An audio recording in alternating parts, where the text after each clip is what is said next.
When Colt Brandon woke that October morning to find a young Apache woman sitting by his dying fire, he knew his quiet life was over. She wasn't there by choice. She was payment for a debt he never asked to collect. Her grandfather, the old warrior Toka, had sent her as a reward for saving his life. But Colt could see the truth in her defiant eyes. This wasn't honor, it was exile. Two outcasts bound by circumstances neither wanted would discover that sometimes the greatest gift comes disguised as burden. This is their story, one that will take you from the harsh New Mexico desert to the depths of the human heart. Stay with me until the end and comment below what city you're watching from, so I can see how far this tale has traveled.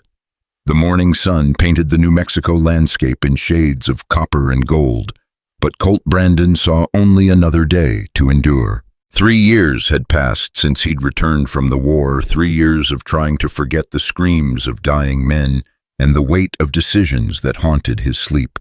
His ranch sat like a forgotten prayer in the vastness 20 miles from the nearest neighbor, exactly how he wanted it.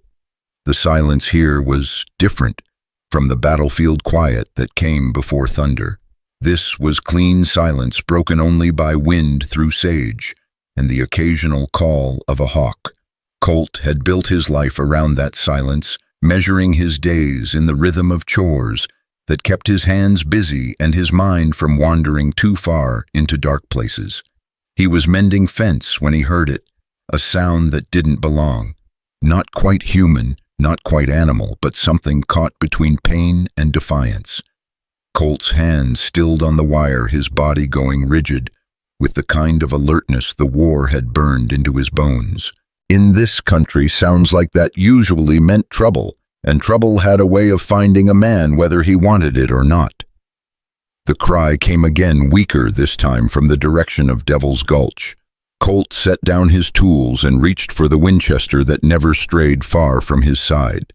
The rifle felt familiar in his hands, a weight that brought no comfort, but plenty of grim certainty. Whatever waited in that gulch, he'd face it the same way he'd faced everything since coming home alone. The gulch cut through the landscape like a scar, its walls steep and treacherous. Colt had lost cattle there before, animals that wandered too close to the edge and couldn't find their way back up. As he approached, the sound came again, definitely human, now speaking in a language he didn't understand, but in a tone that needed no translation. Someone was in serious trouble. Colt crept to the rim and looked down. What he saw made his blood run cold. An old Apache man lay pinned beneath a massive boulder at the bottom of the gulch, his legs twisted at angles that spoke of shattered bone. But the man wasn't alone. A black bear, probably 300 pounds of muscle and fury, stood over him, sniffing with the lazy confidence of a predator that knew its prey couldn't run. The bear was thin, hungrier than it should be this close to winter, and that made it dangerous in ways that went beyond its natural instincts. The old man looked up and saw Colt. Their eyes met across 20 feet of empty air, and something passed between them, not words but understanding. The Apache's face was carved from leather, and time marked with the kind of dignity that didn't bow even when death came calling. He spoke a single word, quiet but clear: help. Colt didn't hesitate. Later he'd wonder what drove him to action so quickly, but in that moment there was only the rifle in his hands and a man who needed help. The war had taught him to shoot fast and true, and those lessons came flooding back as he raised the Winchester. The bear looked up at the sound of the rifle's action, its small eyes finding Colt with predatory intelligence. For a heartbeat they stared at each other, man and beast separated by space and species, but united in the understanding that only one of them would walk away from this moment. Colt fired. The shot echoed through the gulch like thunder, sending birds exploding from their roosts in clouds of feathers and panic. The bear reared up on its hind legs, a roar of pain and rage tearing from its throat as the bullet found its mark. But bears were tough creatures built to absorb punishment and keep fighting, and this one was no different. It dropped to all fours and charged toward the gulch wall, looking for a way up to reach the man who had dared to challenge it. Colt worked the rifle's action, ejecting the spent shell and chambering a fresh round with movements so automatic they seemed like breathing. The second shot caught the bear in the chest as it scrambled up the loose rock, but still it climbed. "Come on," Colt muttered, lining up his third shot. "Stay down." The third bullet finished what the first two had started. The bear's massive form went limp and tumbled back into the gulch, landing with a sound like a sack of grain hitting the ground. It twitched once, then lay still. Colt stared down at what he'd done, his heart hammering against his ribs. In the sudden quiet, he could hear the old man breathing, labored and shallow, but still breathing.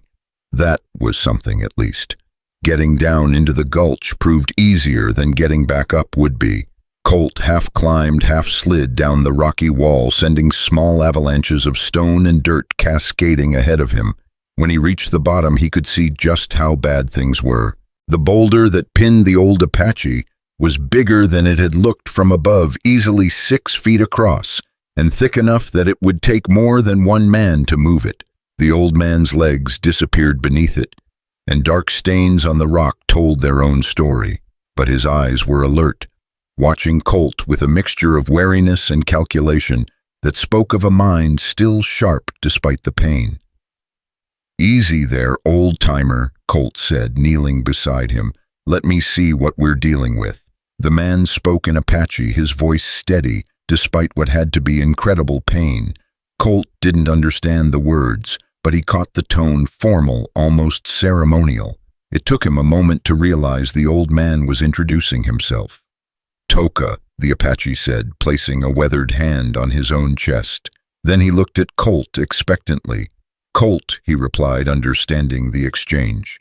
"Colt Brandon." Toka nodded as if the name meant something to him, then gestured toward his trapped legs with a grimace that spoke volumes. Colt examined the situation, his heart sinking with each passing moment. The boulder was wedged tight against the gulch wall, and Toka's legs were crushed beneath it. Even if they could move the rock, the damage might be too severe to survive. But Colt had learned something important during the war. You didn't give up on a man just because the odds looked bad. You kept fighting until there was nothing left to fight for, and sometimes you got surprised by what the human spirit could endure.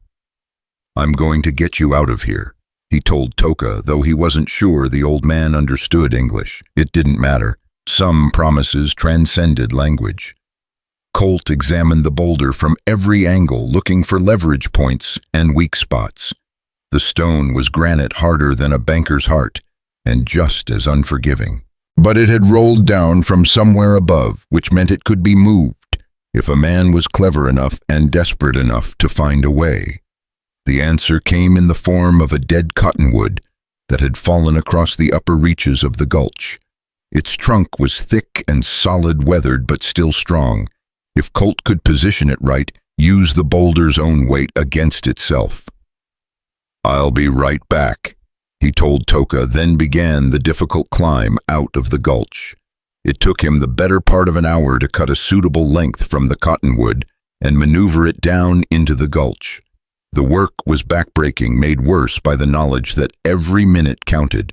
Toka had grown quieter, his breathing more labored, and Colt could see the old man fighting to stay conscious. "Stay with me," Colt said, as he positioned the makeshift lever. "We're almost there." He wedged one end of the cottonwood under the boulder and braced the other against the gulch wall. Physics would have to do what muscle couldn't, assuming the leverage held, and the rock didn't shift in the wrong direction and crush Toka outright. Colt put his full weight behind the lever, feeling the cottonwood flex under the strain. For a moment, nothing happened. Then, with a grinding sound like the earth itself protesting, the boulder began to move. "That's it," Colt grunted, throwing everything he had into the effort.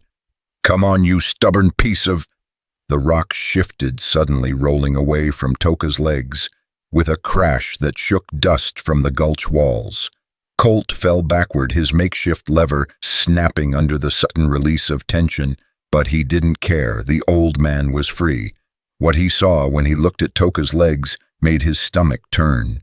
The damage was severe: bones clearly broken, flesh torn and bleeding. But the old Apache was conscious and alert, his dark eyes meeting Colt's with something that might have been gratitude. "Can you understand me?" Colt asked, kneeling beside him. Toka nodded slowly. "Some," he said in accented but clear English.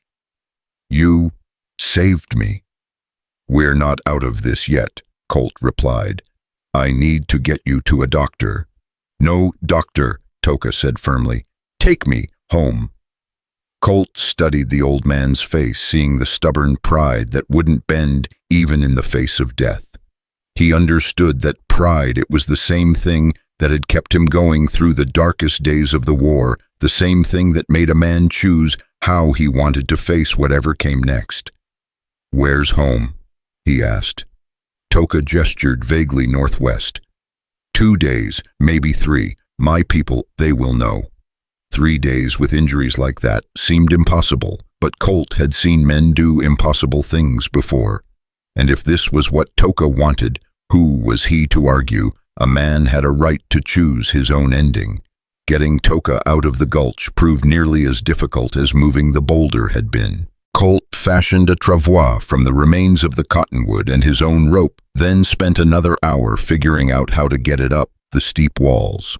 By the time he had Toka loaded and ready to move, the sun was already beginning its descent toward the western horizon. The journey to Colt's ranch took most of the remaining daylight.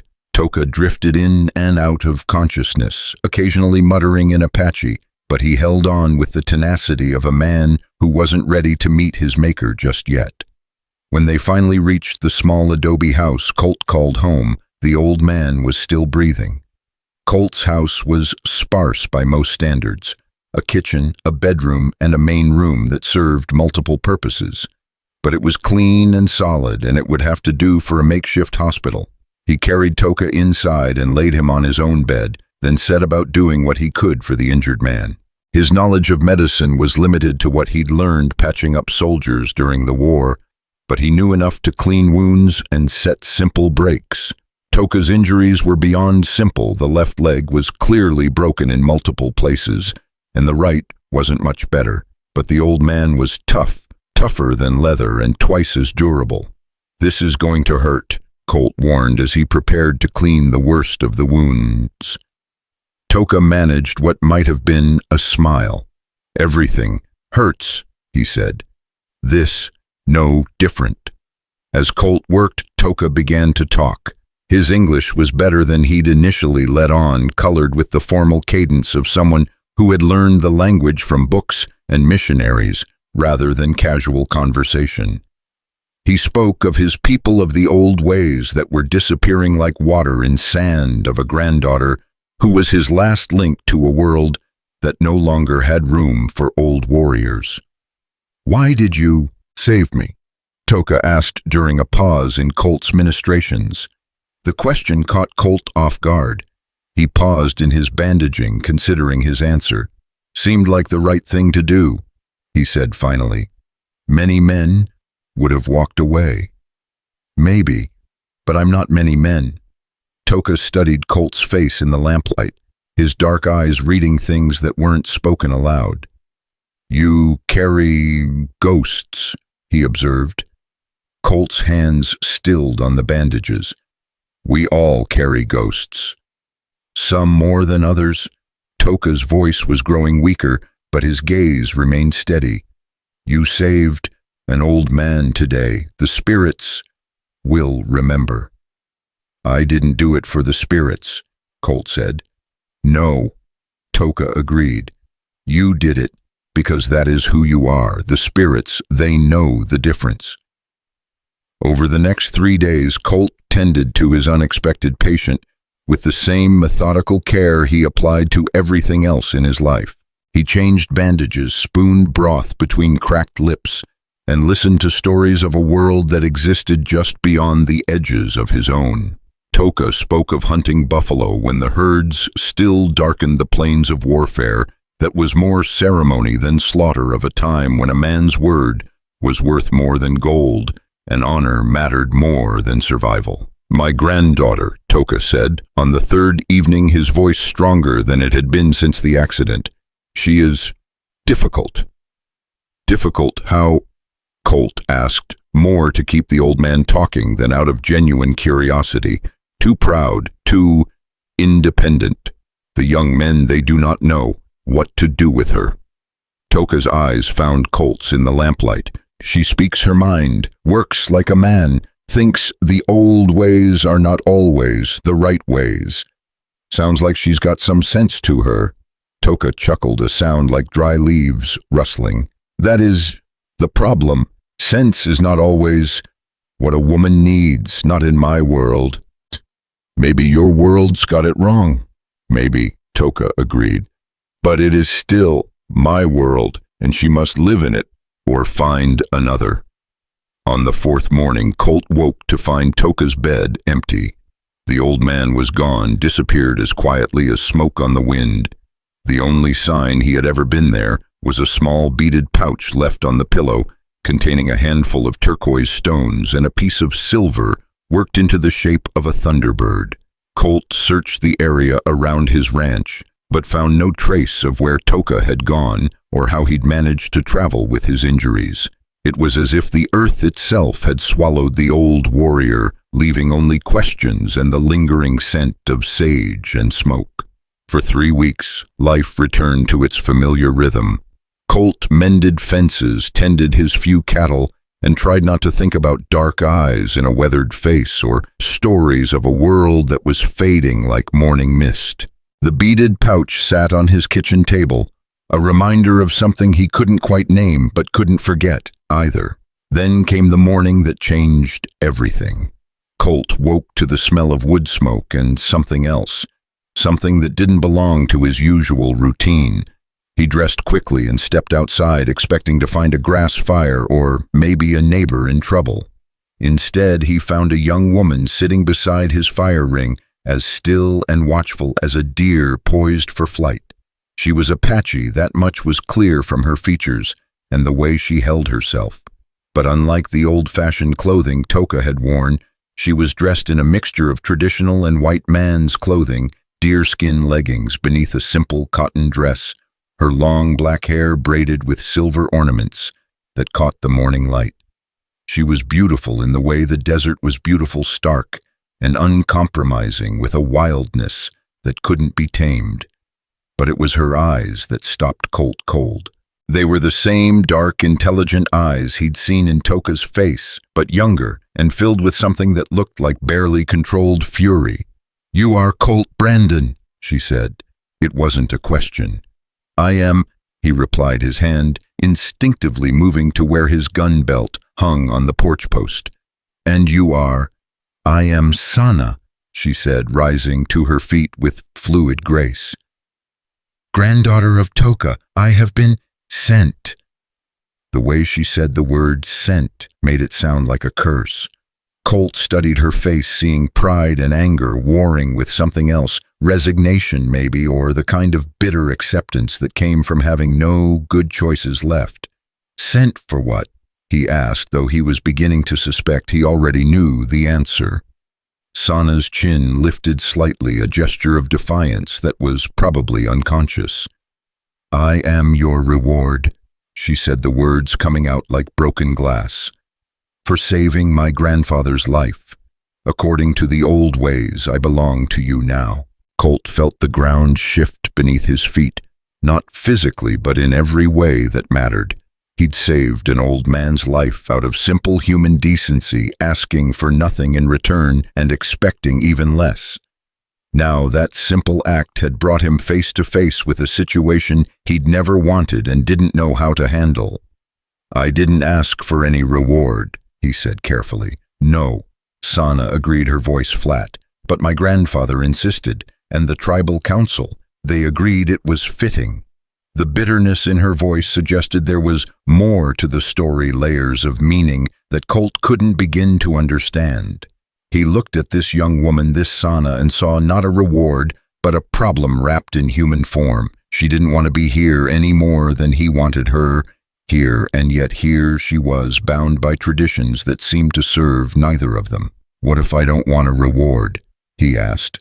Something flickered across Sana's face, surprise maybe, or hope, quickly suppressed. That, she said, would be unusual. They stood there in the morning light, two strangers bound by circumstances neither had chosen, each waiting for the other to make the first move.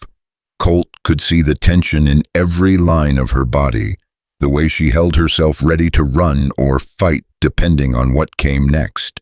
He'd faced down charging bears and enemy soldiers, but somehow this young woman seemed like the most dangerous thing he'd ever encountered. Not because she might hurt him physically, though he suspected she could, if pressed, but because she represented everything he'd been trying to avoid since coming home from the war. Complications, connections, the messy, unpredictable business of caring about another human being. "Well," he said finally, "I suppose you'd better come inside. We need to figure out what we're going to do about this." Sana's eyes searched his face as if looking for deception or hidden intentions. Whatever she saw there must have satisfied her, because she nodded once and gathered a small bundle of belongings he hadn't noticed before. As she walked past him toward the house, Colt caught the scent of sage and something else, something wild and untamed that spoke of open spaces and ancient traditions. He watched her disappear through his doorway and wondered what he'd gotten himself into. One thing was certain: his quiet life was about to become a lot more complicated. The silence that followed Sana's entrance stretched between them like a taut wire ready to snap at the slightest provocation. Colt watched her survey his simple home with eyes that missed nothing. The rifle mounted above the fireplace, the sparse furniture built for function, rather than comfort, the complete absence of anything that might suggest a woman had ever lived here. She moved through the space with careful deliberation, her fingers trailing along the rough-hewn table where Toka's beaded pouch still sat. When she touched it, her expression softened for just a moment before hardening again into that mask of defiant resignation. "He told me about you," she said without looking at him. "Said you were different from other white men." "Different how?" Sana picked up the pouch, weighing it in her palm, as if judging the worth of the turquoise stones within. "He said you asked for nothing, expected nothing." That troubled him. Why would that be troubling? She set the pouch down and turned to face him, her dark eyes unreadable. Because gifts without expectation create debts that cannot be measured, and debts that cannot be measured can never truly be repaid. Colt understood then, at least partially. In Toka's world, the world of the Apache, everything had its place and purpose. Generosity created obligation, kindness demanded reciprocity, and a life saved required a life given in return. By asking for nothing, he had inadvertently created an impossible situation, a debt so vast it could only be settled by the most precious gift the old man possessed. "So he sent you," Colt said. "He sent me away." Sana corrected, her voice sharp with pain barely concealed. "There is a difference." The distinction hit him like a physical blow. This wasn't about honor or tradition or ancient customs. This was about exile. Toka hadn't sent his granddaughter as a reward. He'd used the debt as an excuse to rid himself and his people of a problem they didn't know how to solve. "What did you do?" Colt asked gently. Sana's laugh was bitter as winter wind. "I existed. I spoke when I should have been silent. I questioned when I should have accepted. I refused to bend when bending would have made everyone's life easier." She moved to the window and stared out at the vast emptiness beyond. "I am 23 years old, and no warrior has ever asked for me as his wife. Do you know what that means in my world?" Colt could guess, but he let her continue. "It means I am broken somehow, cursed. A woman who cannot fulfill her purpose is a burden to her people, a mouth to feed with no value in return." Her voice grew quieter, more introspective. "My mother died birthing me. My father was killed by cavalry when I was 12. My grandfather raised me, but he could not make me into something I was not. What were you supposed to be? Quiet, obedient, grateful for whatever man would have me." She turned from the window and Colt saw tears threatening at the corners of her eyes. But I was never quiet. I learned to read from the missionaries' books. I questioned why women could not hunt, could not speak in council, could not choose their own paths. I made myself into something my people did not recognize and could not use. The pieces of the puzzle were falling into place, painting a picture that made Colt's chest tight with recognition. He'd seen that same look in his own mirror, the expression of someone who no longer fit in the world, that made them who carried the weight of being perpetually out of place. So when I needed to repay a debt of honor, Sana continued, my grandfather saw an opportunity to solve two problems at once. He could honor his obligation to you while removing a thorn from his people's side. Very efficient. And what do you think about all this? Colt asked. Sana studied his face as if trying to read something written in a foreign language. I think you are either the kindest man I have ever met or the most dangerous. I have not yet decided which. Why dangerous? Because kind men create hope, she said simply.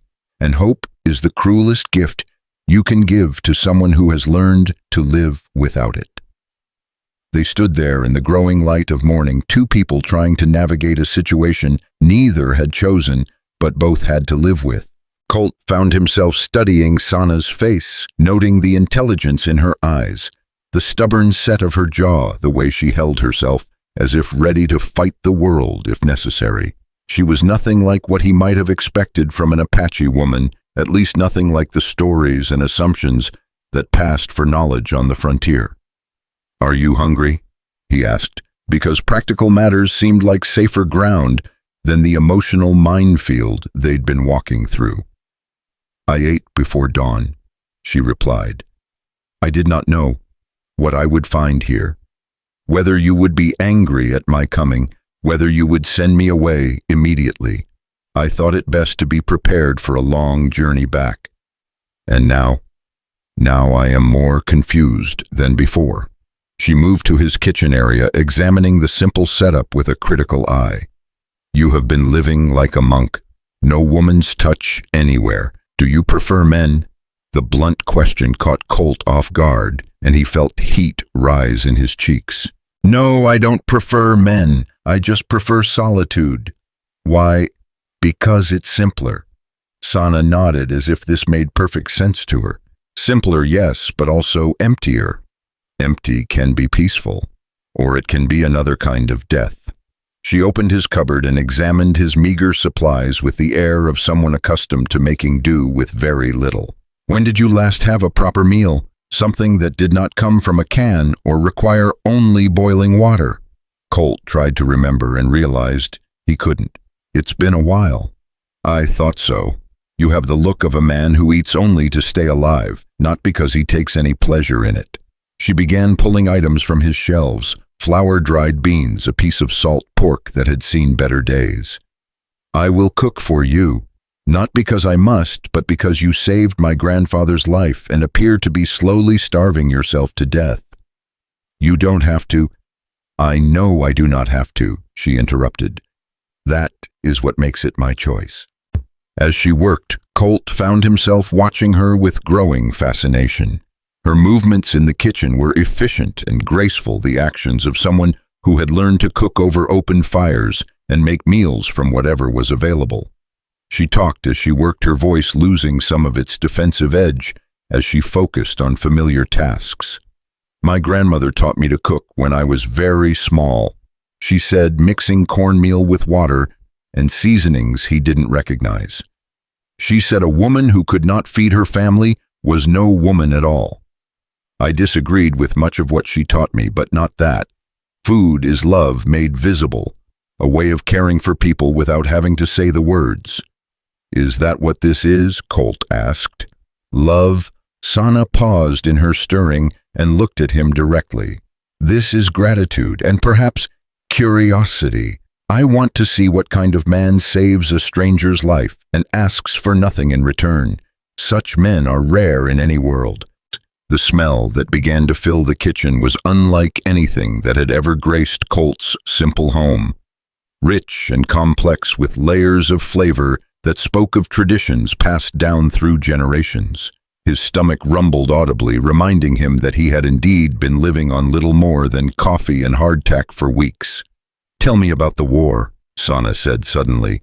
The request hit him like a physical blow. "What makes you think I was in a war?" "You move like a soldier. You sleep lightly. I could tell from the way you woke when I arrived. Your rifle is clean and well-maintained, but your house shows no signs of hunting, and you have the eyes of someone who has seen too much death." She continued cooking as she spoke, not looking at him. "My grandfather fought in many wars. I know the signs." Colt was quiet for a long moment, wrestling with memories he preferred to keep buried. "I was at Gettysburg," he said finally, "Antietam, Bull Run, places where good men died for reasons that made sense at the time but seem foolish now. Which side? Union. Though by the end I'm not sure it mattered much. Dead is dead regardless of what flag you carried." Sana nodded as if she understood something important. "My people have a saying, the earth drinks all blood the same. It does not matter if you are Apache or Mexican or white man. When you die, you feed the same ground." That's a grim philosophy, but honest, and honesty is often grim. She ladled food onto 2 plates, simple fare transformed into something that looked and smelled like a feast. "Eat. You are too thin." The first bite was a revelation. Flavors exploded across his tongue, corn and beans and salt pork elevated into something approaching art through the addition of herbs and spices he couldn't identify. Colt found himself eating with an enthusiasm he hadn't felt in years, while Sana watched with what might have been satisfaction. "Good?" she asked. "Better than good. Where did you learn to cook like this?" "Necessity. When you are the strange one, the different one, you learn to make yourself useful in other ways. I could not be the wife the young men wanted, but I could cook better than their mothers." She ate more slowly, savoring each bite. It was not enough, of course, but it was something. As they ate, the conversation drifted to safer topics. The weather, the condition of his cattle, the challenges of farming in such an unforgiving landscape. But underneath the mundane words, Colt could feel currents of something deeper, more complex. This woman was unlike anyone he had ever met, and he found himself wanting to know more about her despite every instinct that screamed at him to maintain his distance. After the meal, Sana began cleaning up with the same efficient grace she had shown in cooking. Colt tried to help, but she waved him away with a gesture that brooked no argument. "You have work to do," she said. "I can see it in the way you keep glancing toward the door. I will not keep you from your responsibilities." "What about you? What will you do?" The question seemed to catch her off guard, as if no one had ever asked her that before. I do not know. I have never been free to choose what I would do with my days." "You're free now." Sana's hand stilled in the dishwater, and for a moment, her carefully maintained composure cracked. I do not even know what freedom looks like for someone like me. Maybe that's something we can figure out together." She turned to look at him, then really look at him as if trying to see past his words to whatever truth lay beneath. "You speak as if you intend for me to stay. Do you want to stay?" She began, then stopped, her breath catching in her throat. "I do not know how to answer that. No one has ever asked me what I wanted before." The vulnerability in her voice hit Colt harder than any physical blow could have. Here was a woman who had been treated as property, her entire life traded from one form of bondage to another, and she didn't even know how to articulate her own desires, because no one had ever cared to hear them. "Take your time," he said gently. "There's no hurry." As the days passed, they settled into an uneasy routine that was part partnership, part careful negotiation. Sana took over the cooking and much of the household management, but she did so with the air of someone exploring new territory rather than fulfilling assigned duties. She asked questions about everything: why he chose to plant certain crops, How he decided where to graze his cattle, what made him think a storm was coming. Her curiosity was insatiable, as if she were making up for years of being told that such things were not her concern. For his part, Colt found himself talking more than he had in years. Sana was an attentive listener, asking thoughtful questions that made him reconsider things he had always taken for granted. She had opinions, too strong ones, about everything from the best way to preserve meat to whether the territorial government in Santa Fe had any real understanding of what life was like on the frontier. "You think differently than most women I've known," he told her one evening as they sat by the fire. "How many women have you known?" she asked with a slight smile. "Point taken, but you're unusual." "So I have been told, usually not as a compliment." It was meant as one. Sana studied his face in the firelight, searching for deception or hidden meaning. "In my world, unusual women end up alone. In your world, I don't know," Colt admitted. "I've never paid much attention to my world's rules about women or anything else. Perhaps that is why we understand each other." There was truth in that observation. Both of them existed on the margins of their respective societies, too damaged or different or stubborn to fit into the prescribed roles that had been laid out for them. In that shared outsider status, they found a common ground that neither had expected. But understanding was not the same as trust, and trust was not the same as belonging. Sana moved through his house like a careful guest, always ready to pack her few belongings and leave at a moment's notice. She slept on a bedroll in the main room despite his offers to give her the bedroom. She accepted his hospitality, but never took it for granted, always contributing more than she consumed. "You don't have to earn your keep," he told her after watching her spend an entire day mending clothes that had been beyond saving. "Yes, I do," she replied without looking up from her needle. "Perhaps not in the way you mean, but in every way that matters to me. I have been a burden my entire life. I will not be one to you." "You're not a burden. Prove it." The challenge in her voice made him pause. "How? Stop treating me like a guest who might leave at any moment. Stop walking on eggshells around me as if I might break. If you want me to believe I am welcome here, act as if I belong here." It was a fair point, and it made Colt realize how carefully he had been managing their interactions, always keeping a certain distance, never presuming too much familiarity. He had been so focused on not taking advantage of her situation that he had inadvertently made her feel like an outsider in what was supposedly her new home. "What would belonging look like?" he asked. Sana set down her mending and looked at him directly. "Honesty. Stop pretending that this situation is not strange for both of us. Stop acting as if having me here changes nothing about your life. Acknowledge that neither of us knows what we are doing or what this is supposed to become." Her words hung in the air between them, a challenge and an invitation rolled into one. Colt felt something shift inside his chest, a loosening of defenses he had maintained for so long that they had become part of his identity. "You're right," he said. "This is the strangest situation I've ever been in. I have no idea what I'm supposed to do with you, and I'm terrified of doing something wrong." "Terrified of what, exactly?" "Of hurting you, of taking advantage, of becoming the kind of man who treats another human being as property." He ran his hands through his hair, frustrated by his inability to articulate feelings he barely understood. "I've seen what men can do to women when they have power over them. I don't want to be that kind of man." Sana was quiet for a long moment, considering his words. When she spoke, her voice was softer than he had ever heard it. "Do you know what the worst part of my life has been?" she asked. "Not the rejection or the loneliness or even the exile. The worst part has been the way people stopped seeing me as a person and started seeing me only as a problem to be solved.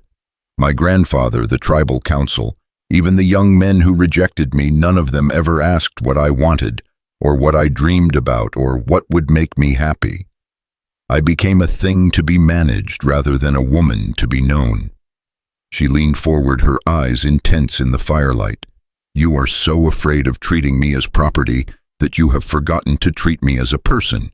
A person can make choices. A person can say no. A person can want things and fight for them and take risks that might lead to happiness or heartbreak. The truth of her words hit him like a revelation. In his effort to be honorable, he had been denying her the very agency she most desperately needed. He had been so focused on not claiming ownership that he had failed to offer partnership. "What do you want, Sana?" he asked, using her name deliberately, claiming the right to intimacy that came with truly seeing another person. She was quiet for so long that he began to think she wouldn't answer. When she finally spoke, her voice was barely above a whisper. "I want to matter to someone, not as a duty or an obligation or a debt to be paid, but as myself. I want to wake up each morning knowing that there is at least one person in the world who is glad I exist." She met his eyes across the fire. "I want to stop being afraid that if I am myself, truly myself, I will end up alone again." The raw honesty in her confession took his breath away. Here was vulnerability offered without armor, truth, without protection. It was the kind of gift that required an equal response. "I'm glad you exist," he said simply. "These past weeks, they've been the first time in years that my house has felt like a home instead of just a place to sleep. You make everything better just by being here." Tears gathered in Sana's eyes, but she didn't look away. "Do you mean that?" "I mean it. Then stop treating me like I might disappear. Stop walking around your own house as if you need my permission to live in it. Show me that you want me here, not just that you'll tolerate my presence." That night, for the first time since her arrival, Sana fell asleep by the fire. Not on her carefully maintained bedroll in the corner, but curled up in the chair where she had been sitting when exhaustion finally claimed her. When Colt found her there in the morning, her face peaceful in sleep, he covered her with a blanket and left her undisturbed. It was a small thing, but it felt like a beginning. When Sana woke to find herself covered by Colt's blanket, something fundamental shifted between them. She folded the worn wool carefully and set it aside. But the gesture's meaning lingered in the air like morning mist, fragile, ephemeral, but undeniably real. For the first time since arriving, she didn't immediately busy herself with tasks designed to prove her worth. Instead, she sat quietly by the window watching Colt work with his cattle in the distance. He moved differently now, she noticed, less like a man protecting his solitude, and more like someone who had remembered what it felt like to share his world with another person. When he caught her watching, he didn't look away or pretend to be focused on something else. He simply raised his hand in greeting, and she found herself waving back before she could question the impulse. The morning brought unexpected visitors that tested this newfound ease between them. Sana was grinding corn for tortillas when she heard the sound of approaching horses. Her body went rigid with instinctive wariness. Unexpected riders rarely brought good news to isolated homesteads, and for someone in her precarious position, they could mean disaster. Colt appeared in the doorway, his rifle held casually but ready. "3 men," he said quietly. "White men by the look of them. Probably travelers, but stay inside until I see what they want." Through the window, Sana watched the exchange unfold. The riders were indeed travelers, prospectors heading north toward Colorado by their appearance and equipment. Their leader, a bearded man with the confident bearing of someone accustomed to getting his way, dismounted and approached Colt with the easy familiarity that certain white men assumed with all other white men. "Morning, friend," the man called out. "Name's Jebediah Cross. These are my associates Murphy and Dalton. We're heading up to the Colorado Territory. Heard there might be silver in them hills." "Colt Brandon," came the measured reply. "What can I do for you?" "Well, we were hoping you might spare some water for our horses and maybe point us toward the best route north. Been riding hard and our animals are near spent." Colt nodded toward the water trough. "Help yourselves to the water. As for the route, you'll want to follow the river valley until you hit the old trading post, then head northwest through the pass. Should put you on the main trail to Denver." As the men watered their horses, Sana saw Cross's attention wander toward the house. His gaze lingered on the smoke rising from the chimney, the obvious signs that the homestead was more inhabited than a bachelor's dwelling should be. "Mighty fine spread you got here, Brandon," Cross said, his tone casual but his eyes sharp. "Must get lonely out here all by yourself." "I keep busy," Colt replied, his voice betraying nothing. "I'll bet you do." Cross's smile didn't reach his eyes. "Course a man gets tired of his own cooking after a while. Maybe tired of his own company too." Before Colt could respond, Murphy spoke up. "Boss, look at that laundry hanging behind the house. That ain't men's clothes." The three visitors turned as one toward the clothesline, where Sana's dress fluttered in the breeze, alongside Colt's shirts and denims. The atmosphere shifted instantly, tension crackling through the air like electricity before a storm. "Well, well," Cross said, his voice taking on a different quality. "Seems like you got yourself some female companionship out here after all. Indian by the look of that dress. Where'd you find her, Brandon?" Colt's grip tightened on his rifle, though his expression remained neutral. "That's not your concern." "Oh, but it might be." Cross continued, his tone growing more aggressive. "See, we've been on the trail for weeks now, and my boys here ain't had the pleasure of feminine company in quite some time. Maybe you'd be willing to share your good fortune." The words hung in the air like a thrown gauntlet. Inside the house, Sana felt ice form in her veins. She had heard such talk before, seen the look in men's eyes that reduced her to nothing more than an object for their use. But something was different this time. Instead of resigned terror, she felt a surge of protective fury, not just for herself, but for Colt, who had shown her nothing but respect and kindness. "You need to move along," Colt said, his voice deadly quiet. "Now." Cross laughed, a sound devoid of humor. "Or what, you're one man against three, and we ain't asking for much. Just a little hospitality. Hell, we might even pay for it. The lady's not for sale." "Lady," Dalton spat. "She's a squaw, Brandon. Ain't no different from a horse or a cow. You use 'em when you need 'em and trade 'em when you're done." The words were barely out of his mouth when Colt's rifle came up the barrel, pointing directly at Dalton's chest. The movement was so smooth and fast that it spoke of years of practice and nerves of steel. "I said move along," Colt repeated, his voice now carrying the unmistakable tone of a man who had killed before and wouldn't hesitate to do so again. "Don't make me say it again." Cross raised his hands in a gesture of mock surrender, but his eyes never left Colt's face. "Easy there, friend. No need for violence. We're all civilized men here." "Civilized men don't talk about women the way your friend just did." "Your funeral," Cross said with a shrug, "but you might want to think about what happens when we spread the word that Colt Brandon's got himself a pretty little Indian girl out here all alone. Might attract the wrong kind of attention, if you catch my meaning." The threat was clear and ugly, hanging between them like smoke from a funeral pyre. Sana watched through the window as Colt's jaw tightened, saw him calculate odds and possibilities in the space of a heartbeat. "Let me make something clear to you, Cross," Colt said, his rifle never wavering. "The woman in that house is under my protection. Anyone who comes here thinking to harm her will answer to me personally, and I promise you that's not a conversation they'll walk away from." For a moment, the tableau held three mounted men facing one man on foot. Tension stretched to the breaking point. Then Cross smiled, but it was the smile of a predator that had found interesting prey. "We'll remember that," he said, swinging back into his saddle. "Come on, boys. Mr. Brandon's made his position clear." The three riders departed at a leisurely pace, but not before Cross turned back for one final comment. "Mighty pretty girl you got there, Brandon. Hope you can keep her safe." Only after they had disappeared over the horizon did Colt lower his rifle.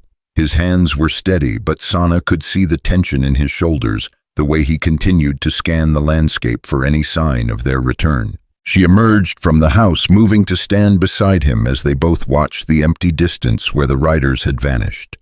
"They'll be back," she said quietly. "Maybe. Probably not those three, they're cowards at heart." the kind who only fight when the odds are in their favor. But word will spread like Cross said, and there are others who won't be so easily discouraged.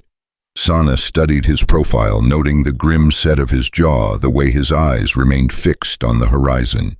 Are you regretting it now, taking me in? Colt turned to look at her, then his expression fierce and certain. Not for 1 second. What I regret is that there are men in this world who see you as something to be used instead of someone to be respected. The simple declaration hit her with unexpected force. In all her life, no one had ever stood up for her the way Colt just had. Not her grandfather, not the tribal council, not anyone. She had been traded, bartered, and discarded, but never defended. You could have let them, she began. No, he interrupted, his voice sharp as winter wind. I couldn't, I wouldn't, don't ever think that. They stood there in the afternoon sun, two people who had found something worth protecting in each other. The encounter with Cross and his men had changed something fundamental between them, stripping away the last pretenses of politeness and revealing the bedrock truth beneath. What do we do now? Sana asked. We prepare, and we get to know each other better, because if we're going to face whatever comes next, we need to do it together. That evening, as they sat by the fire, Colt asked her to tell him about her life, before really tell him not just the sanitized version she had offered before. Sana found herself speaking of things she had never shared with another soul. The loneliness of being different in a world that demanded conformity, the pain of watching other girls her age find love and acceptance while she remained an outsider, the slow erosion of hope that had nearly destroyed her spirit. I used to sneak away to read the missionary's books, she confessed. Not because I believed in his God, but because the stories showed me other ways of living, women who made choices, who had adventures, who mattered for reasons beyond their ability to bear children and keep house. What kind of stories? Colt asked. There was one about a woman named Jane who lived in England. She was poor and plain and had no family, but she was fierce in her convictions. She refused to marry a man who would treat her as less than his equal, even though it meant giving up security and comfort. Sana's eyes grew distant with memory. I must have read that story 100 times, trying to understand how someone could be so brave. Sounds like you understood it better than you think. How so? You're here, aren't you? You could have accepted any of those young warriors, made yourself small enough to fit their expectations. But you didn't. You held on to yourself even when it cost you everything. Sana felt tears prick at her eyes. It nearly cost me my sanity. Do you know what it's like to be told every day that everything about you is wrong, that your thoughts, your dreams, your very nature are somehow defective? Colt's jaw tightened. I can imagine. Can you? Have you ever been unwanted? Colt Brandon. The question hung between them, more loaded than she had intended. Colt stared into the fire for a long moment before answering. My father wanted a son who would follow in his footsteps, take over the family business, marry the right kind of girl, give him grandchildren to carry on the family name. What he got was a boy who preferred books to ledgers, who enlisted in the army against his wishes, who came home from the war so broken that he couldn't stand to be around civilized society. He paused, his voice growing rougher. My mother wrote to me once while I was recovering from my wounds, told me that my father had said it would have been better if I'd died a hero than come home a coward. Those were his exact words. Sana felt something break open in her chest. And your mother agreed with him, said I was a disappointment to the family name and that I should stay away until I could comport myself like a proper gentleman again. His smile was bitter. So I came here where there was no one to disappoint but myself. The parallel between their stories was unmistakable. Two people cast out by the very people who should have loved them unconditionally. Two souls forced to rebuild themselves from the wreckage of others' expectations. In that shared understanding, something deeper than sympathy grew between them. I'm glad you came here, Sana said softly. Even under these circumstances, especially under these circumstances, because if you had been the kind of man your parents wanted, you never would have saved my grandfather, and I never would have found." She trailed off suddenly, uncertain. "Found what? Someone who sees me as I am and doesn't want to change me into someone else." The admission hung between them, fragile and precious as spun glass. Colt reached across the space that separated them and touched her hand, his calloused fingers gentle against her skin. "I like who you are, Sana. Your questions, your strength, your refusal to be anything less than yourself. Don't ever apologize for being exactly who you're meant to be." She stared down at their joined hands, his pale skin a stark contrast to her darker complexion. Such a small gesture, but it felt monumental, the first time in her life that a man had touched her with tenderness instead of possession or violence. "Show me," she whispered. "Show you what?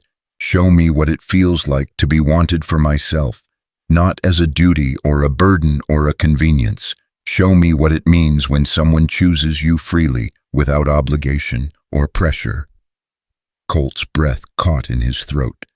"Sana, I know what I'm asking." She interrupted, her eyes fierce with determination. "I'm asking you to help me understand what love could feel like between two people who choose each other, not because custom demands it, not because debts must be paid, but because we want to." The fire crackled between them, sending shadows dancing across their faces. Outside, the wind picked up, rattling the windows and reminding them both of how isolated they were, how alone in the vast emptiness of the desert. But inside their circle of light, the world had narrowed to just the two of them, and the possibilities that stretched between them like an uncharted landscape. "Are you certain?" Colt asked, his voice barely above a whisper. "I have never been more certain of anything in my life."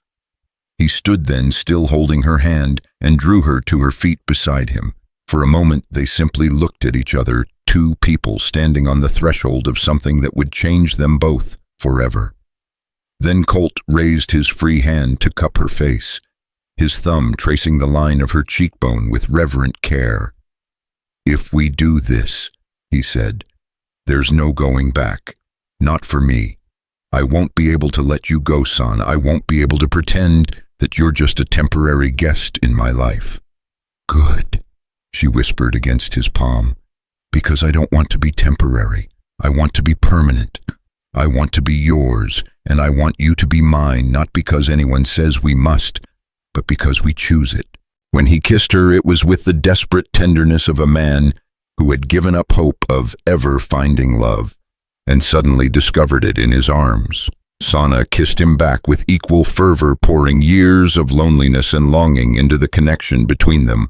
They made love that night with the urgency of people who knew how easily everything could be taken away, but also with the gentleness of two souls who had found something precious and wanted to treasure it. Afterward, as they lay entwined in Colt's bed, Sana traced patterns on his chest with her finger and marveled at how right it felt to be there. "What happens now?" she asked. "Now we figure out how to build a life together," Colt replied, his arm tightening around her. "It won't be easy. There will be people who disapprove, who try to tear us apart. But if you're willing to fight for this for us, then so am I." Sana lifted her head to look at him, her dark eyes serious. "I've been fighting my whole life, Colt Brandon, but this is the first time I've had something worth winning." Outside their window, storm clouds gathered on the horizon, promising rain and change. But inside their small adobe house, two people who had been lost had finally found their way home to each other. The battles ahead would test their resolve and their love, but they would face them together, united by choice rather than divided by circumstance. As sleep claimed them both, neither could have imagined that their greatest challenges lay not in the disapproval of society or the threats of violent men, but in learning to trust that happiness once found could actually last. The morning would bring new tests, new questions, and new possibilities. But for now, they had each other, and that was enough to make them believe in forever. The promise of forever felt more fragile in the harsh light of dawn. Sana woke in Colt's arms, her body still humming from their lovemaking, but her mind already racing toward the practical realities that daylight always brought. She had crossed a line the night before, not just physically, but emotionally, spiritually. There was no returning to the careful distance they had maintained, no pretending that she was merely a guest passing through his life. Colt stirred beside her, his arm tightening unconsciously around her waist, as if even in sleep he feared she might disappear. When his eyes opened and found hers, she saw her own mixture of wonder and uncertainty reflected back at her. "Good morning," he said softly, his voice rough with sleep and something deeper. "Good morning," she replied, suddenly shy in a way that seemed ridiculous after the intimacies they had shared. Do you regret it?"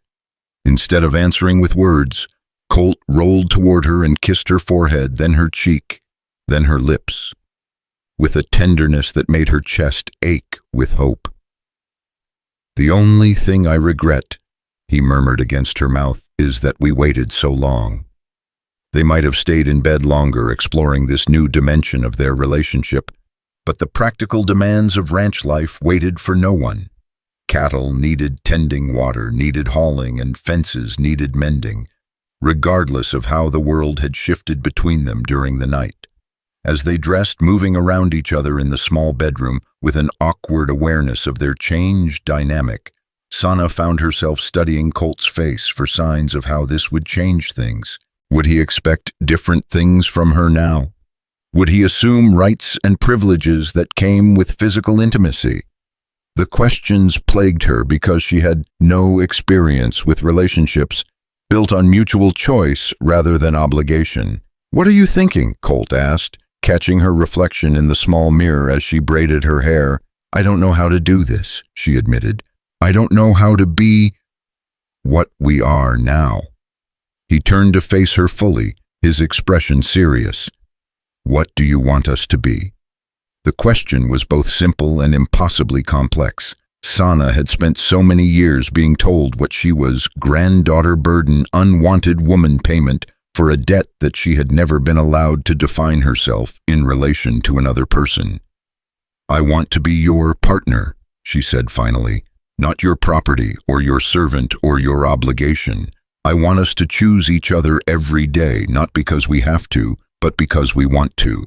Colt smiled, the expression transforming his usually serious face. "Then that's what we'll be. Partners, equals, two people building something together." The words sounded almost too good to be true, but the sincerity in his voice made her believe that perhaps for the first time in her life, she had found someone who meant exactly what he said. Their new dynamic was tested almost immediately.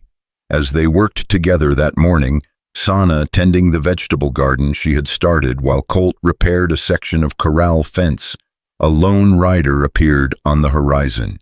Both of them tensed memories of the previous day's encounter with Cross and his men still fresh in their minds. But this rider was different, smaller, moving with the fluid grace that spoke of someone born to the saddle. As the figure drew closer, Sana's breath caught in her throat. "Apache," she said quietly. Colt moved to her side, his hand instinctively dropping to his gun belt. "Friend or foe?" "I don't know," Sana replied, but her voice carried undertones of recognition and something that might have been dread. The rider was a young Apache man, perhaps 25 years old, with the lean build and watchful eyes of a warrior. He rode with the confident posture of someone accustomed to respect and authority. As he approached, Sana felt her stomach clench with a mixture of emotions she couldn't fully identify. "Nalnish," she said under her breath, the name carrying weight and history. "You know him. He was my cousin, one of the warriors who rejected me as a wife." Her voice was carefully controlled, but Colt could hear the old pain beneath the words.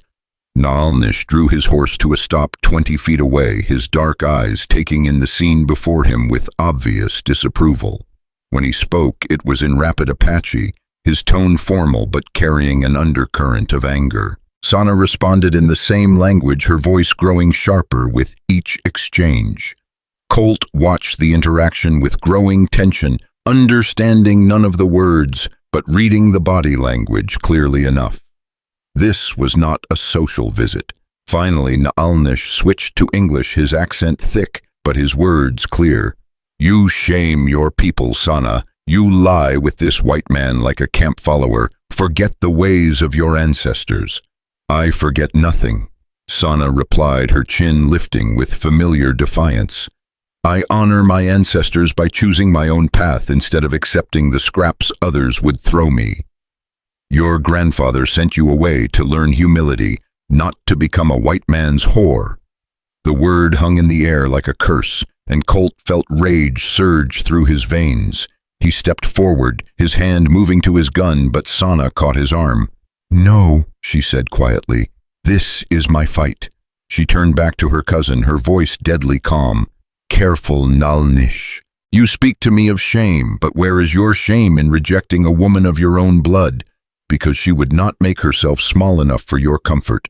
Where is your honor in coming here to insult someone who has done nothing but survive?" "You were given to this man as payment for a debt," Naalnish replied. "You were not meant to enjoy it, to choose it. You make mockery of sacred traditions." "Sacred traditions?" Sana repeated, her voice growing louder. "Like the tradition that says a woman has no value except as wife and mother, like the tradition that allows men to discard women who inconvenience them. Tell me, cousin, which of these sacred traditions honors the Creator more, those that diminish half his creation, or those that allow all people to find their rightful place?" Naalnish's face flushed with anger. "You speak like the missionaries twisting words to justify sin." "I speak like someone who has learned that survival sometimes means refusing to accept what others call your proper place." Sana moved closer to her cousin, her voice dropping but losing none of its intensity. "You want to know about shame? I felt shame every day I lived among our people, knowing that I was seen as defective, unwanted, a burden to be endured. But I feel no shame here in this place with this man who sees me as I am and values what he sees. He uses you," Naalnish spat. "All white men use Indian women. When he tires of you, he will cast you aside for a woman of his own kind." Before Sana could respond, Colt spoke up, his voice carrying the quiet authority of absolute certainty. "You're wrong." Naalnish turned his attention to the white man, his expression contemptuous. "You think your words mean something to me. I think you don't know what you're talking about," Colt replied evenly. "I think you're angry because she chose something you can't understand or control. But mostly I think you're here because her grandfather sent you to check on her, and you're going to have to go back and tell him that she's not only surviving but thriving." The accuracy of the observation clearly hit home. Naalnish's jaw tightened and his horse shifted restlessly beneath him, responding to his rider's agitation. "Her grandfather wishes to know if she has learned proper humility," he said stiffly. "Tell him she has learned to value herself appropriately." Colt answered. "Tell him she is well cared for and happy. Tell him she has found her place. And if he wishes her to return—" Sana stepped forward before Colt could answer. "Then tell him he is welcome to ask me himself.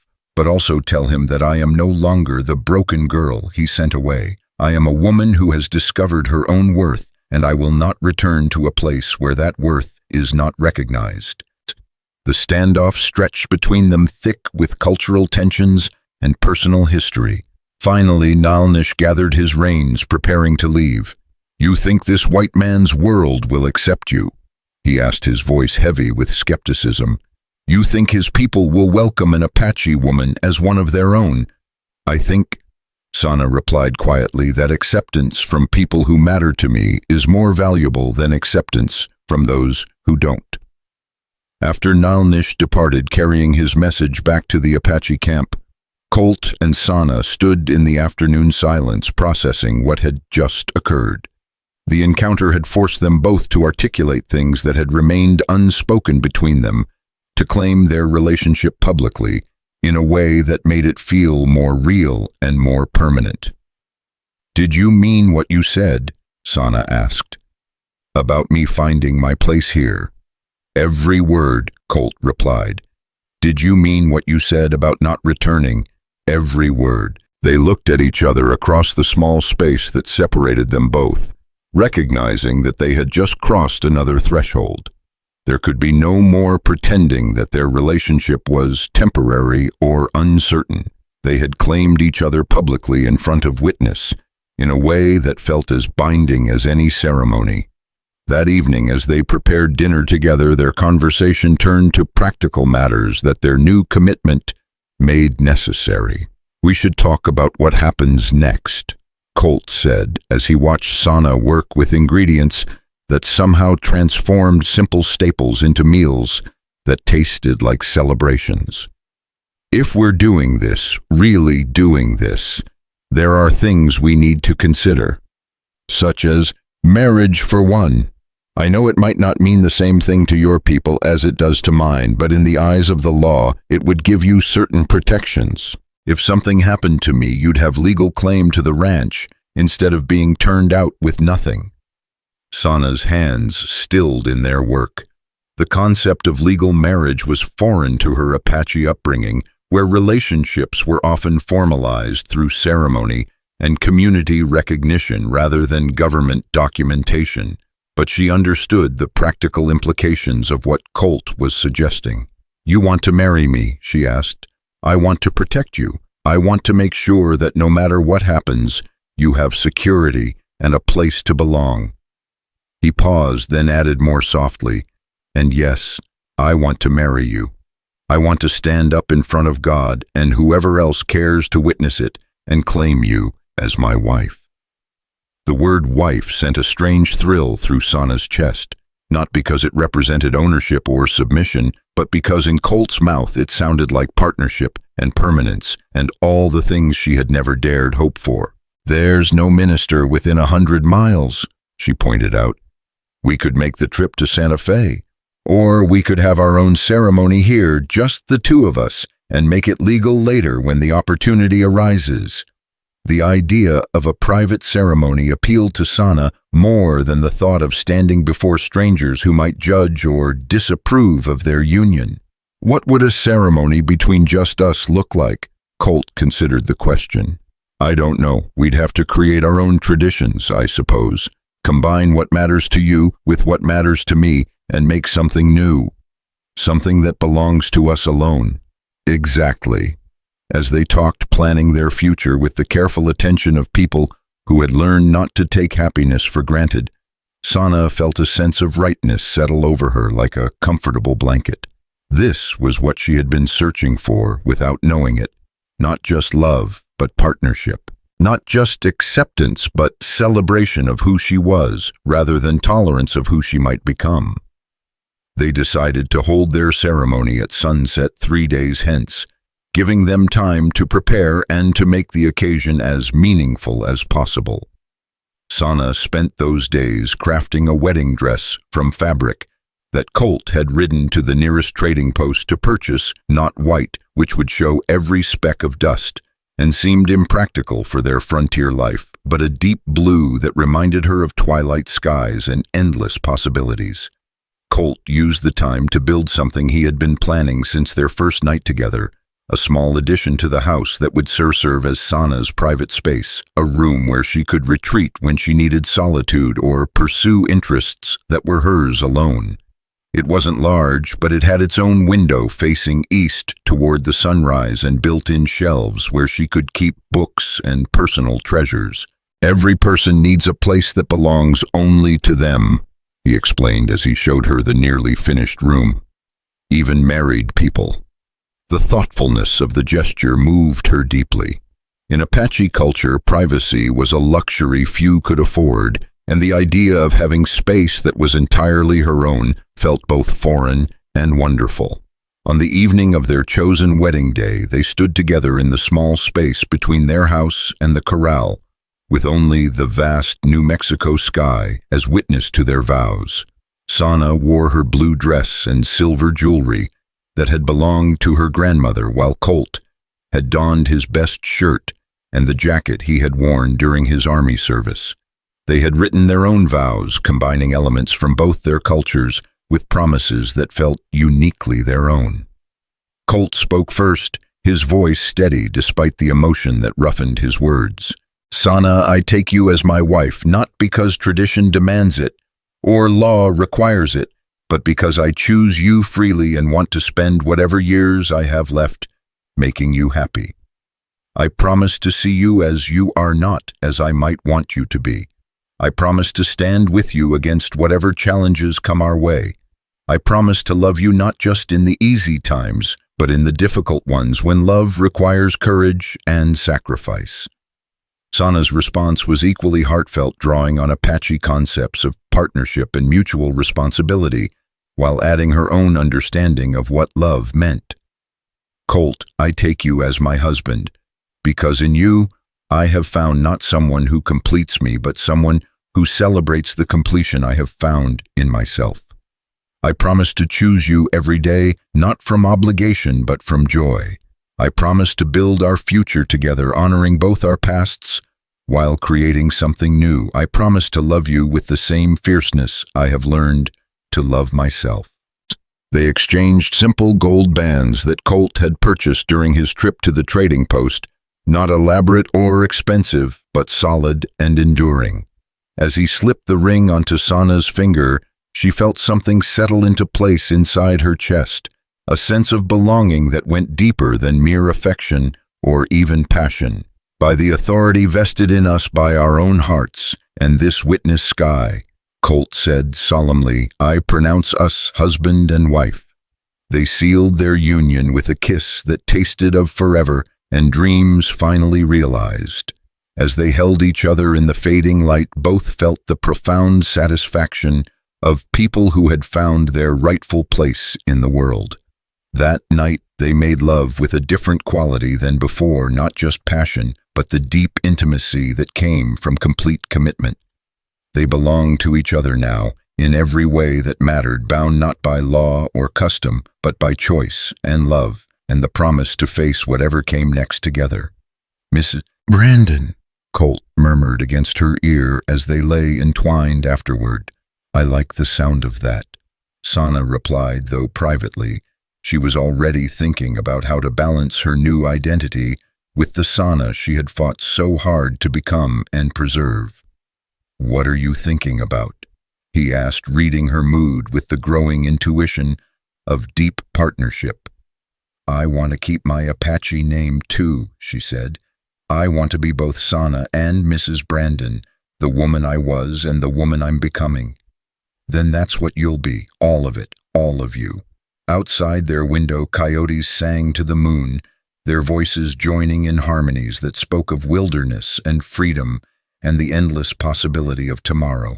Inside their small adobe house, two people who had found each other against all odds settled into sleep, secure in the knowledge that they had built something real and lasting together. The challenges ahead would test their new marriage in ways they couldn't imagine, but they would face them as they had faced everything else together, committed to the radical idea that love could be both fierce and tender, both passionate and practical, both a refuge and an adventure. The first test of their marriage came not in the form they had expected, but as a blessing that arrived with the complexity of all profound gifts. 3 months after their private ceremony, Sana woke before dawn with a familiar queasiness that she initially attributed to something she had eaten. But when the sensation persisted for several days, accompanied by a tenderness in her breasts and an unusual sensitivity to the smell of coffee, she began to suspect the truth. She waited another week before sharing her suspicions with Colt, wanting to be certain before she spoke the words that would change everything between them once again. On a morning when the desert air carried the promise of spring rain, she found him repairing harness in the barn and quietly told him that she believed she was carrying his child. Colt's hand stilled on the leather he had been mending, and for a moment he seemed unable to process what she had said. When he finally looked up at her, his expression cycled through surprise, wonder, and something that looked like fear. "Are you certain?" he asked, his voice barely above a whisper. "As certain as I can be without a doctor's confirmation. My body feels different, changed in ways I recognize, even though I have never experienced them myself." She paused, studying his face carefully. "How do you feel about it?" The question hung between them, loaded with implications neither had fully considered. They had talked about building a future together, but the abstract concept of children had remained safely theoretical until this moment. "Scared," Colt admitted. "Terrified, actually. I don't know the first thing about being a father. I never had a good example to follow. And happy."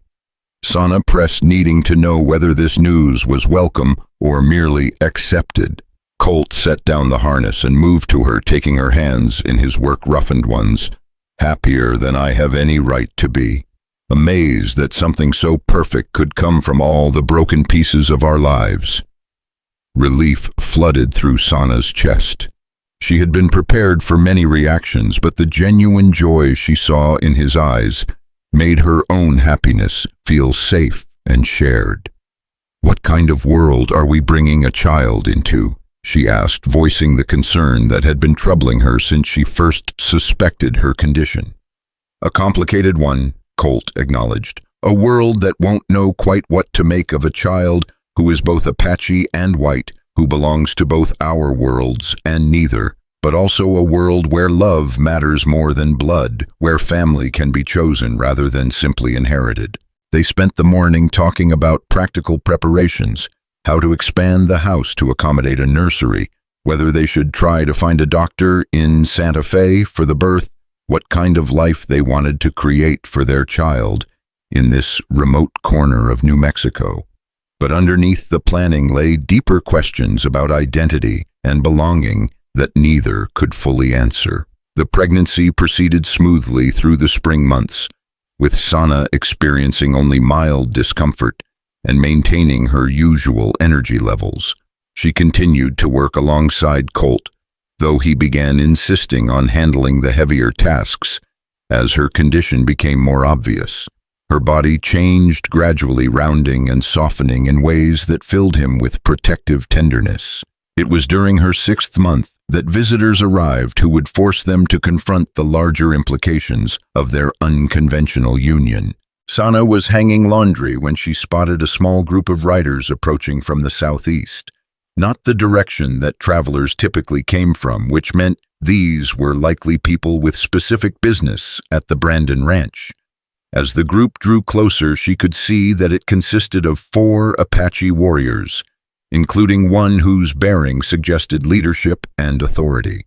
Her heart began to race as she recognized the lead rider, her grandfather's brother Naichi, a man whose opinion carried considerable weight within the tribal council. Colt emerged from the house at the sound of her calling his name, taking in the situation immediately. His hand moved instinctively toward his rifle, but Sana caught his arm. "Wait," she said. "Let them approach. If they meant violence, they would not ride so openly in daylight." The warriors drew their horses to a halt in the yard, their eyes taking in the obvious signs of Sana's pregnancy, with expressions that ranged from disapproval to curiosity.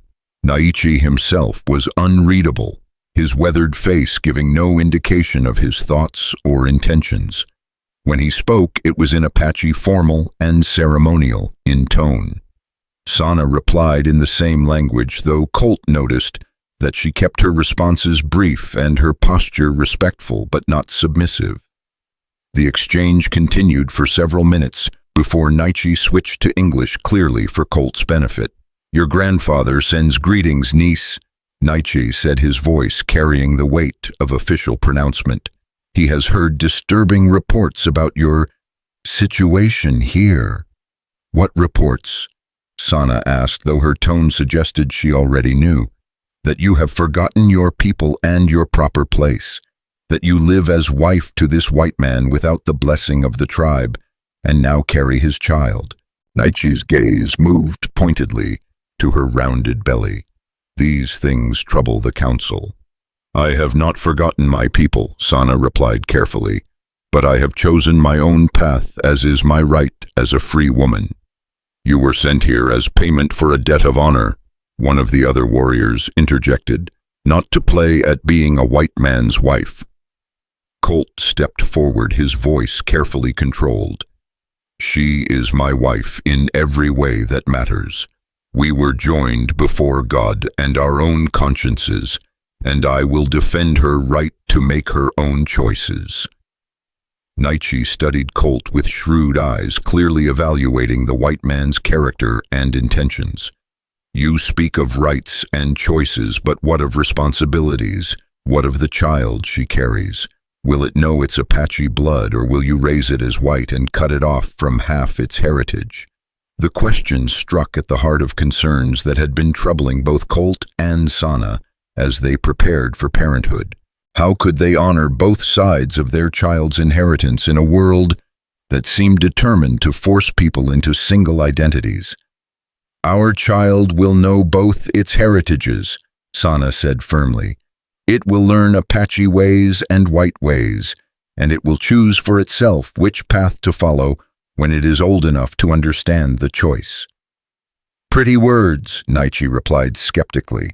But what happens when the child faces the world beyond this isolated place? Will it be accepted among whites with its Apache blood? Will it find welcome among our people if it has been raised with white customs? The brutal honesty of the question hung in the air between them. Both Colt and Sana knew that their child would face challenges they could barely imagine: rejection from both communities, questions about identity and belonging that would follow the child throughout its life. We will face those challenges when they come, Colt said, together as a family. And if the child is rejected by both worlds, what then? Then we will create a third world. Sana answered, her voice growing stronger with conviction. A world where mixed blood is not a burden, but a bridge, where being different is not a curse, but a gift that allows one to see clearly into multiple ways of living. Nietzsche was quiet for a long moment, studying both of them with the calculating gaze of someone accustomed to weighing complex political and personal factors. When he spoke again, his tone had shifted subtly, becoming less formal and more personal. Your grandfather is dying, niece. The words hit Sana like a physical blow, driving the breath from her lungs and making her legs weak. Colt moved immediately to her side, steadying her with his presence and his touch. How long? She whispered. Perhaps a month, perhaps 2. The sickness in his chest grows worse each day. Nietzsche paused, then added more gently, he wishes to see you before the end, and to meet the man who has claimed his granddaughter's heart. The request created a dilemma that neither Sana nor Colt had anticipated. Traveling to the Apache camp in her condition would be difficult and potentially dangerous, but the thought of not saying goodbye to the man who had raised her was unbearable. I have to go, she said quietly. Not alone, Colt replied immediately. If you go, we go together. The journey will be hard on one carrying a child, one of the other warriors observed, and dangerous for a white man entering Apache territory. More dangerous than staying here with enemies who know our location and our vulnerabilities, Colt countered. At least among your people, my wife will have the protection of family. Nietzsche nodded slowly, apparently approving of Colt's response. You speak wisely. There are indeed those who would do you harm here, men who see Apache women as prey and isolated homesteads as easy targets. Perhaps it is time for both of you to remember that strength comes from community, not just from stubborn independence. They spent the rest of the day preparing for the journey, packing essential supplies and making arrangements for the care of their livestock during their absence. Sana moved through the preparations with mechanical efficiency, her mind focused on the approaching reunion with her grandfather and the complicated emotions it stirred. What are you most afraid of? Colt asked that evening as they sat together by the fire, both lost in their own thoughts about what lay ahead. that he will die before I can tell him that I understand why he sent me away. Sana replied, that I will never get the chance to thank him for giving me the push I needed to find my real life. You think that's what he was doing, helping rather than punishing? Sana considered the question, trying to reconcile her memories of feeling abandoned and rejected with the possibility that her grandfather had been motivated by love rather than disappointment. I think he knew I would never find happiness trying to fit into a role that was too small for me. I think he hoped that by sending me away, he was giving me permission to become who I was meant to be, rather than who tradition demanded I should be. The journey to the Apache camp took 3 days of careful travel across terrain that grew increasingly rough and remote. Sana's pregnancy made riding difficult, but she endured the discomfort without complaint, driven by the urgent need to reach her grandfather while there was still time. Colt watched her carefully for signs of distress, calling frequent rest stops despite her protests that she was fine. On the second day, they encountered a group of Apache scouts who recognized Sana and offered escort for the remainder of their journey. The presence of these armed protectors allowed Colt to relax slightly, though he remained alert to the cultural nuances that surrounded their every interaction. The Apache camp was larger than Colt had expected, comprising perhaps 50 families living in traditional dwellings that could be quickly dismantled and moved if circumstances required. Their arrival caused considerable stir, with children running alongside their horses and adults emerging from their homes to stare at the white man who had married one of their own. Sana's grandfather lay in the largest dwelling, his once powerful frame reduced to skin and bone by the disease that was consuming him from within. But his eyes were still sharp and aware, and they lit with unmistakable joy when Sana entered his presence. "Granddaughter," he whispered in Apache, his voice barely audible. "You have come home." "I have come to say goodbye, grandfather," she replied, kneeling beside his sleeping mat and taking his weathered hand in hers. "And you have brought your husband." Toka's gaze moved to Colt, who stood uncertainly near the entrance. "Come closer, white man. Let me see the one who has made my granddaughter happy." Colt approached cautiously, unsure of the proper protocol for such a meeting, but Toka's expression was welcoming rather than hostile, and when the old man extended a trembling hand, Colt took it without hesitation. "You saved my life once," Toka said in English. "Now you have given life to my granddaughter in ways I could not. For this I am grateful. She has given more life to me than I ever gave to her," Colt replied honestly. Toka smiled, the expression transforming his illness-ravaged features. "Good.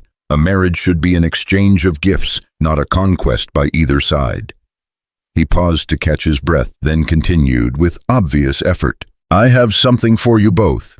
A wedding gift given late, but with full heart." At his gesture, Nietzsche approached, carrying a beautifully crafted cradleboard, its wooden frame decorated with intricate beadwork and silver ornaments.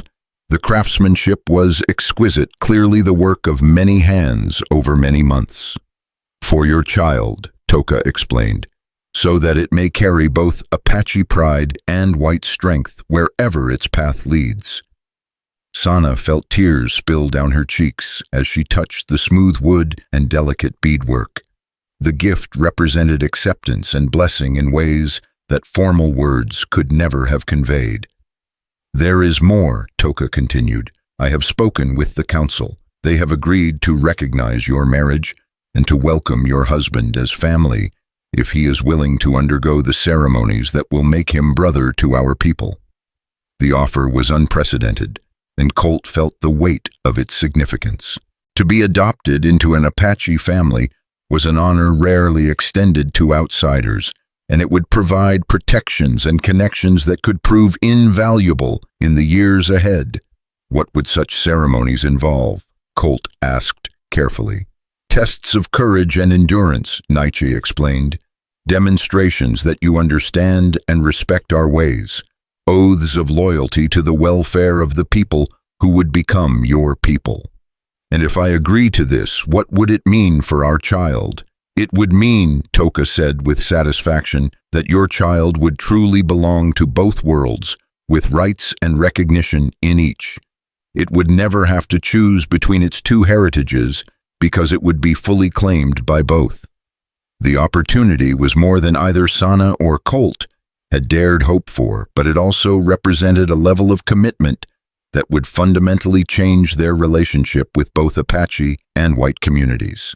Colt looked to his wife, seeing in her face the desperate hope that he would accept this chance to secure their child's future. When would these ceremonies take place? He asked. After the child is born, Toka replied. When you have proven that your commitment extends beyond passion to the practical business of raising a family in two worlds. That evening, as they sat around the communal fire listening to stories and songs that connected Sana to her childhood, Colt felt a profound sense of rightness about the path they were choosing. The journey ahead would be challenging, requiring him to learn new languages and customs while maintaining his own identity and values. But the alternative, raising their child in isolation, cut off from half its heritage, seemed far more difficult. "Are you sure about this?"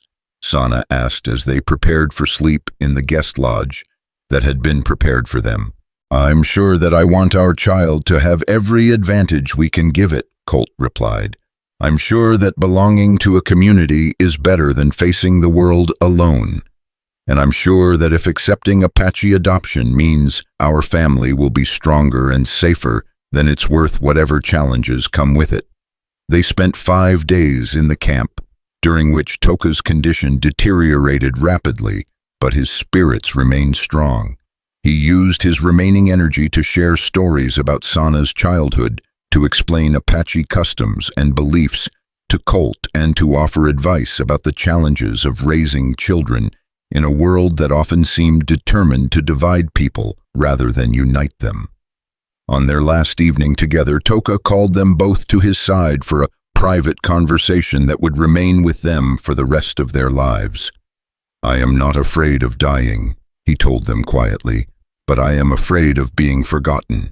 Promise me that you will tell your child about its Apache grandfather, about the old ways and the ancient stories.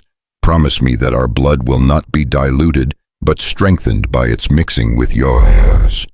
"I promise, grandfather," Sana whispered, using the formal term of respect and affection. "And you, son-in-law," Toka said to Colt, "promise me that you will guard my granddaughter's heart as carefully as you guard her body. She has known too much rejection in her life. Do not let her doubt your love, even in difficult times." "I promise," Colt replied, understanding that he was being entrusted with something more precious than gold or land. Toka died peacefully 2 days after their departure, as they were making their way back toward their own ranch. The news reached them through Apache scouts, who had ridden hard to deliver the message, and Sana mourned with the deep, keening grief of someone who had lost not just a grandfather, but the last link to her childhood world. But even in her sorrow, she carried with her the knowledge that she had been blessed and forgiven, that her choice to marry Colt had ultimately been seen not as betrayal, but as courage. The pain of loss was tempered by the joy of acceptance and the promise of a future in which her child would never have to choose between the different parts of its heritage. They returned to their ranch in late summer, with Sana's pregnancy now so advanced that every movement required careful consideration. The house felt small and familiar after their time in the larger Apache community, but it also felt like home in ways that went beyond mere comfort. This was where they had chosen each other, where they had learned to love without reservation, where they would raise their child with all the wisdom both their traditions could provide. The baby came on a crisp October morning, arriving with the determined efficiency that seemed to characterize everything about the Brandon family. Colt delivered his own child with hands that shook only slightly, guided by instinct and the practical knowledge he had gained helping with difficult births among his cattle. Their son was perfect, healthy, and strong, with his mother's dark hair and his father's stubborn chin. As Colt placed the baby in Sana's arms, both parents felt the profound satisfaction of people who had created something beautiful together. "What shall we call him?" Sana asked, studying the tiny face that already seemed to hold hints of both Apache and European features. "Something that honors both his heritages," Colt replied. "Something that will remind him where he comes from while allowing him to choose where he goes." They named him Thomas Nalnish Brandon Thomas for Colt's grandfather, who had been a gentle man despite his stern exterior, and Nalnish meaning one who works in Apache, representing their hope that their son would find purpose and meaning in whatever path he chose to follow. As they sat together in the growing darkness, their son nursing contentedly, while autumn wind whistled around their small adobe house, both Colt and Sana felt the deep peace that comes from knowing you have found your proper place in the world. Their love had survived exile and prejudice, cultural differences and practical challenges. They had created not just a marriage but a new kind of family, one that drew strength from diversity rather than being weakened by it. The future would bring new tests and new joys, but they would face them together, united by choice and sustained by love. In a world that often seemed designed to keep different peoples apart, they had proven that connection was possible, that understanding could bridge any divide, and that love, when freely given and gratefully received, could indeed conquer all. Their son would grow up knowing that he belonged not to one world or another, but to both, and to the new world that his parents had created through their courage to choose each other against all odds. And in that knowledge he would find the strength to forge his own path, carrying forward the best of both his heritages while creating something entirely his own.